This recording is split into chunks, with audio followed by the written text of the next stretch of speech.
खुलुमबाय बेयो बड'लेण्ड इंखं टेलिभिजन दिनै 4 जुन 2021 शुक्रबार खालि सानसेनि बरादखौ नोंथांमोननि खाथियाव लाबोदों आं सदानन्द दैमारिया।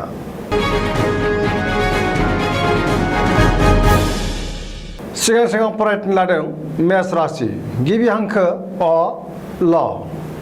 दिनैनि साना जोबोर मोजां मावनो लानाय खामानिखौ मावफुंनो हानानै गोसोखौ दिनै जोबोर गोजोननाय मोनगोन। देहाया दिनै मोजाङै थागोन अब्लाबो नाथाय जानाय लोंनायाव सांग्रां जानाया गाहाम। बहानिफ्रायबा मोजां खौरां फैनो हागौ।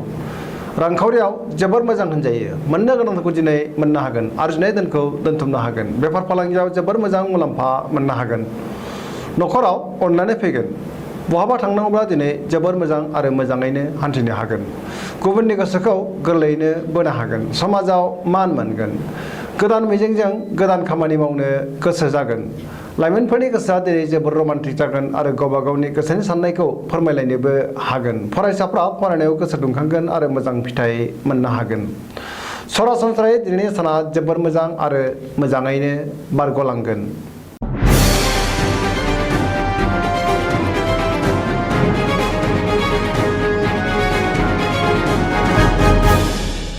वृष राशि गिबि हांखो इ उ ब। दिनैनि साना बारा मोजां नङा। गोसोखौ जोबोर गुलुं गुजुं मोनगोन। मावनो लानाय खामानिखौ मावफुंनो गोब्राब जागोन। गोसोखौ दिनै जोबोर लोरबां मोनगोन। रांखावरियाव बारा मोजां नङा। नाङा फाङा खरसाया बांगोन। आयनिख्रुइ खरसाया बांसिन जागोन। बेफार फालांगियाव मोजां नङा होनजायो। बहाबा थाङोब्ला सांग्रां जानाया गाहाम। लामा सामायाव जाब्रबथायनि आसा दङ। गोसोनि साननाया देबार नांगोन। न'खराव बिसि फिसायनि गेजेराव अनलायनाय फैगोन। देहाया दिनै मोजाङै थागोन अब्लाबो जानाय लोंनायाव सांग्रां जानाया गाहाम। गुबुननि हेफाजाब मोननाय नङा। सुथुरा बांगोन। सांग्रां जानाया गाहाम। लाइमोनफोरा गोसोखौ जोबोर आला खाला मोनगोन।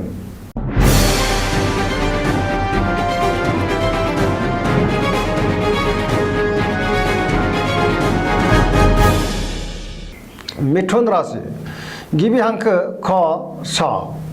दिनैनि साना जोबोर मोजां। गोसोखौ जोबोर गोजोननाय मोनगोन। गोब्राब खामानिखौ दिनै मावफुंनो हागोन। देहाया दिनै मोजाङै थागोन अब्लाबो जानाय लोंनायाव सांग्रां जानाया गाहाम।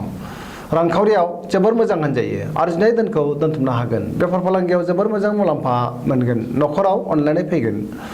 गोसोनि बोलोआ बांगोन। मावनो लानाय खामानिखौ थि समावनो आरो गोरलैयैनो मावफुंनो हागोन। गोसोनि मिजिंफोरा मोगथाङाव जाफुंगोन। समाजाव गोबां मान मोननो हागोन। लाइमोनफोरनि गोसोआ दिनै जोबोर रमान्टिक जागोन आरो गोसोनि साननायखौ फोरमायलायनोबो हागोन। धोरोमारि बिथिङाव गोसो दुंखांगोन। फरायसाफ्रा फरायनायाव गोसो दुंगोन आरो मोजां फिथाइ मोननो हागोन। सरासनस्रायै दिनै साना जोबोर मोजां आरो मोजाङैनो बारग'लांगोन।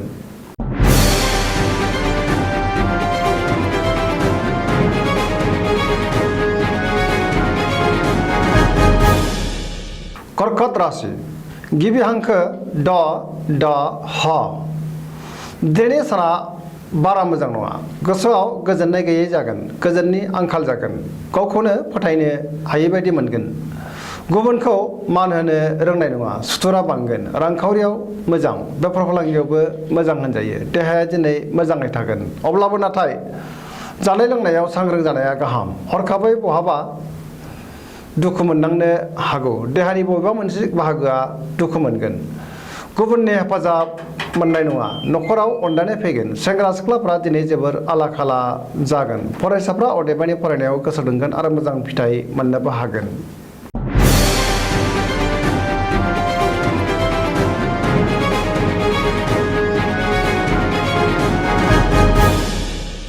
सिंह राशि गिबि हांखो म ट। दिनैनि साना जोबोर मोजां।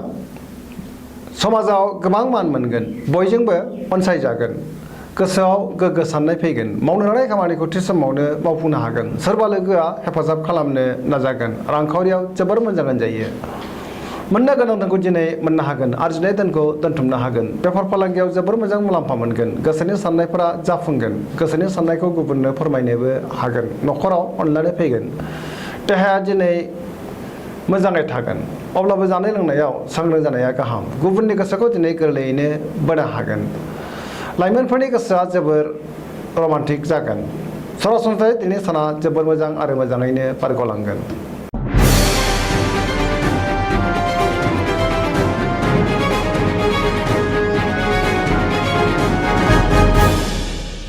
कन्या राशि गिबि हांखो प ट दिनैनि साना मोजां आरो गाज्रिनि गेजेरजों बाबेनलांगोन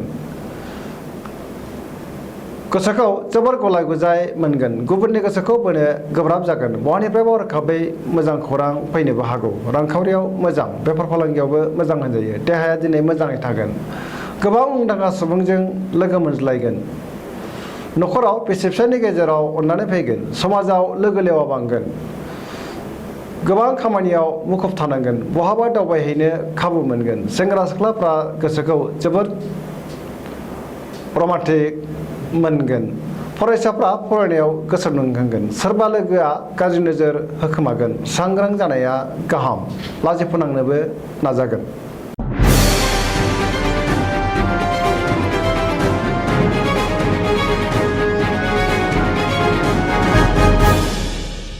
तुला राशि गिबि हांखो र ट दिनैनि साना जोबोर मोजां गोसोखौ जोबोर गोजोननाय मोनगोन गोसोनि बोलोआ बांगोन गोसोनि साननाया जाफुंगोन मावनो लानाय खामानिखौ थि समावनो आरो गोरलैयैनो मावफुंनो हागोन देहाया दिनै मोजाङै थागोन अब्लाबो नाथाय जानाय लोंनायाव सांग्रां जानाया गाहाम रांखावरियाव जोबोर मोजां होनजायो मोननो गोनां धोनखौ दिनै मोननो हागोन आरजिनाय धोनखौ दोनथुमनो हागोन नखराव बिसि फिसायनि गेजेराव अनलायनाय फैगोन समाजाव गोबां मान मोननो हागोन बेफार फालांगियाव मोजां मुलाम्फा मोनगोन आया बांगोन लाइमोनफोरनि गोसोआ दिनै जोबोर रमान्टिक जागोन आरो गोसोनि साननायखौ फोरमायलायनोबो हागोन फरायसाफ्रा फरायनायाव गोसो दुंखांगोन आरो मोजां फिथाइ मोनगोन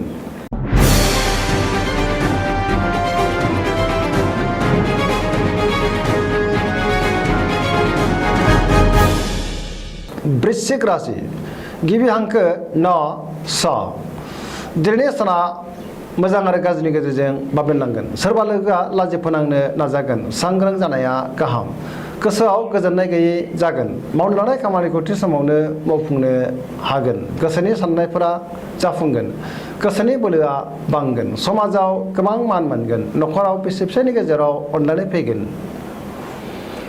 रांखावरियाव मोजां होनजायो बेफार फालांगियावबो मोजां मुलाम्फा मोननो हागोन देहाया दिनै बारा मोजां थानाय नङा सिं एबा जानजिनि सानाय जागोन गुबुननि हेफाजाब लानांगोन बहाबा दावबायहैनो खाबु मोनगोन गोबां सुबुंजों लोगो मोनलायगोन फरायसाफ्रा फरायनायाव गोसो दुंखांगोन आरो मोजां फिथाइ मोननोबो हागोन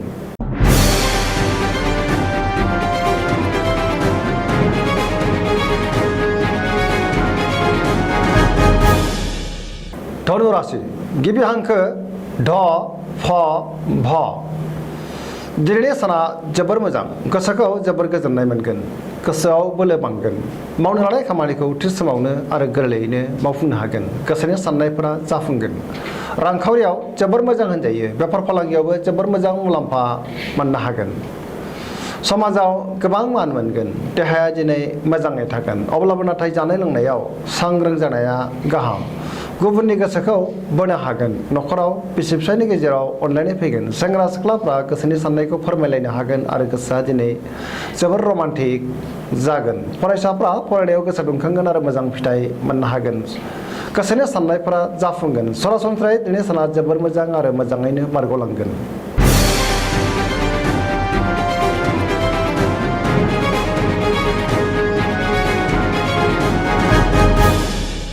मकर राशि गिबि हांखो ख ज दिनैनि साना जोबोर मोजां गोसोनि साननाया जाफुंगोन सिगांनि आद्रा खामानिखौ दिनै गोरलैयैनो मावफुंनो हागोन रांखावरियाव जोबोर मोजां होनजायो मोननो गोनांखौ दिनै मोननो हागोन बेफार फालांगियावबो जोबोर मोजां मुलाम्फा मोनगोन गुबुनजों मोजां सोमोन्दो लाखिनो रोंगोन गुबुननि गोसोखौ बोनो हागोन गोब्राब खामानिखौ दिनै मावफुंनो हानानै गोसोखौ जोबोर गोजोननाय मोनगोन नखराव अनलायनाय फैगोन बिदा फंबायनि हेफाजाब मोनगोन समाजाव गोबां मान मोननो हागोन बयजोंबो अनजागोन आरो अनसायजागोन गोसोआ दिनै जोबोर रमान्टिक जागोन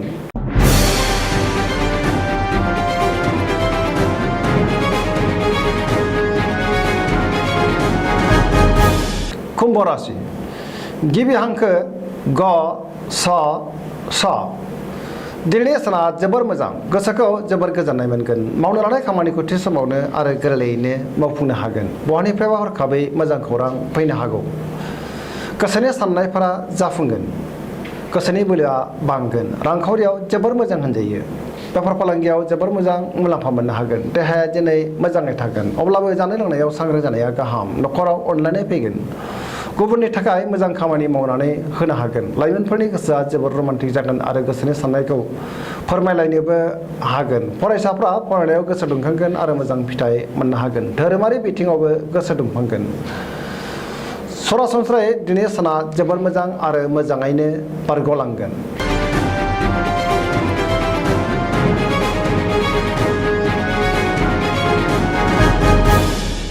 मीन राशि गिबि हांखो ड सा दिनैनि साना जोबोर मोजां गोसोआव गोग्गो साननाय फैगोन गोसोनि बोलोआ बांगोन गोसोखौ जोबोर गोजोननाय मोनगोन गोसोनि साननायखौ गुबुननो फोरमायनोबो हागोन देहाया दिनै मोजाङै थागोन अब्लाबो जानाय लोंनायाव सांग्रां जानाया गाहाम रांखावरियाव जोबोर मोजां होनजायो आरजिनाय धोनखौ दोनथुमनो हागोन मोननो गोनां धोनखौबो दिनै मोननो हागोन बेफार फालांगियाव जोबोर मोजां मुलाम्फा मोनगोन न'खराव अनलायनाय फैगोन गोसोआ दिनै जोबोर रमान्टिक जागोन फरायसाफ्रा फरायनायाव गोसो दुंखांगोन आरो मोजां फिथाइ मोननो हागोन गोसोनि साननाय आरो लुबैनायखौ दिनै मोननो हागोन बयजोंबो गोरोबनो रोंगोन